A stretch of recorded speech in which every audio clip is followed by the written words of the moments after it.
ಪ್ರಜಾನಾತಿ ಅಂದರೆ ಕೊಡುತ್ತಾನೆ ಅಂತ ಅರ್ಥ ಆಗಬಹುದು, ಅಥವಾ ಮಾಹಿತಿ ಹೇಳು, ಸೂಚಿಸು ಅಂತ ಇದನ್ನು ಅರ್ಥ ಆಗಬಹುದು.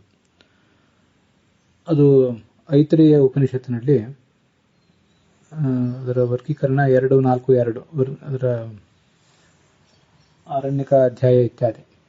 ಮಾನವ ಜನ್ಮ ದೊಡ್ಡದು ಅನ್ನೋದನ್ನು ವರ್ಣನೆ ಮಾಡುವ ಪ್ರಸಂಗ.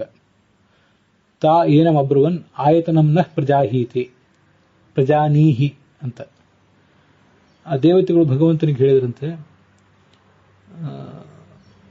ನಾವು ಎಲ್ಲಿ ಇದ್ದು ಅನ್ನಾದಿಗಳನ್ನು ಭೋಗ ಮಾಡಬೇಕಾಗಿದೆಯೋ ಅಂಥ ಒಂದು ಶರೀರವನ್ನ ಸ್ಥಾನವನ್ನು ನಮಗೆ ಕೊಡುವಂತ. ಪ್ರಜಾನೀಹಿ ಅಂತ ಪ್ರಯುಕ್ತಪೂರ್ವಕ ಜ್ಞಾಧಾತು ಇಲ್ಲಿದೆ, ಅದಕ್ಕೆ ಕೊಡುವಂತನೇ ಅರ್ಥ ಅಲ್ಲಿ ವರ್ಣನೆ ಮಾಡಿದ್ದಾರೆ. ತೇ ಅಬ್ರುವನ್ ದೇಹಿ ನಹ ವಾಸಂ, ದೇಹಿ ಅಂತಾನೆ ಅದಕ್ಕೆ ಭಾಷ್ಯದಲ್ಲಿ ಅನುವಾದ ಇದೆ. ಹೀಗೆ ಪ್ರಯುಕ್ತಪೂರ್ವಕ ಜ್ಞಾಧಾತುವಿಗೆ ದದಾತಿ ಅಂತ ಅರ್ಥ ಆಗ್ತದೆ. ಹಾಗೇನೆ ಇನ್ಫಾರ್ಮ್ ಅಂತನೂ ಅರ್ಥ ಆಗಬಹುದು, ನಮ್ಗೆ ಇದನ್ನು ಸೂಚಿಸು ಅಂತನೂ ಹೀಗೊಂದು ಅರ್ಥ ಆಗಬಹುದು. ನಾವು ಇದನ್ನು ಬಳಕೆಯಲ್ಲಿ ತರಬೇಕು ಇಂತಹ ಅಪರೂಪದ ಕ್ರಿಯಾಪದಗಳನ್ನು.